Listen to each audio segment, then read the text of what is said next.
I will be discussing the statement, "Everybody knows social media is bad for society." Social media has had an enormous amount of positive impacts on society. However, as usage increases, it is understandable that some features of social media have become uncontrollable and have caused some negativity.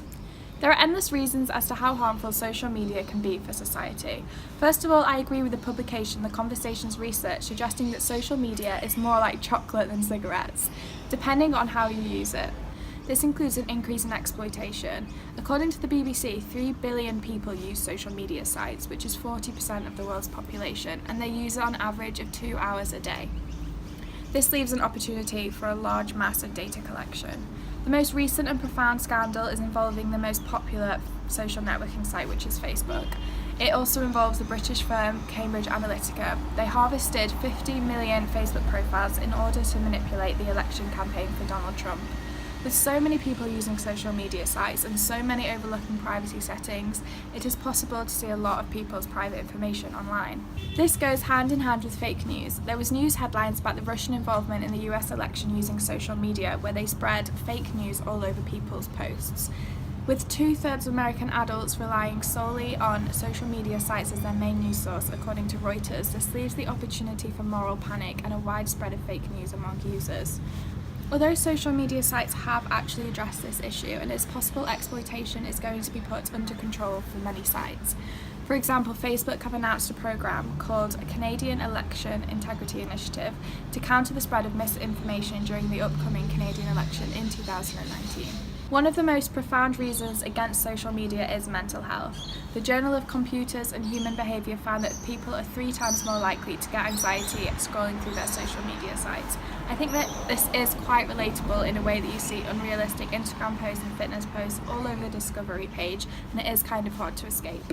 This also relates to a study done by Pittsburgh University, who asked 1,700 18 to 30-year-olds about how many times they check social media and their sleeping habits. They found that there was a lot of obsessive checking, and it was an addiction. Dana Boyd also mentioned it in It's Complicated. He stated that teens are positioned to be unable to resist temptation, and that's what the experts are doing. They are designing these sites to engage their target audience. With all that being said, I do think those negative impacts can be tackled with control and regulations as social media grows. Laws have been passed to make revenge porn illegal, and sites are focusing much more on the spread of fake news and offensive posts. One of the most arguable cases against social media is the hypodermic needle theory. This suggests that the message given through social media is wholly accepted by the reader. However, I do think there are a lot of flaws in this theory. For example, a study done in 1994 by Hagnall and Newburn found that despite all the violent TV on at that time, the offenders they interviewed actually watched less of this, and it was more down to their social backgrounds.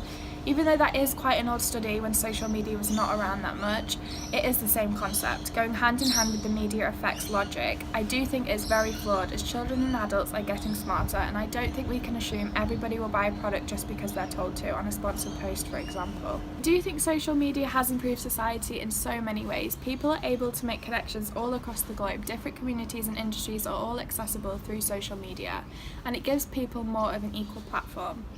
This definitely in return makes people more sociable and engaging with one another. For example, in the New York Times article about Keith Hampton, he did a study on people living in a building partially funded by Apple, and they were given high-speed internet. He found that people in this community were on the phone speaking 5 times more likely than usual, as well as attending more community events.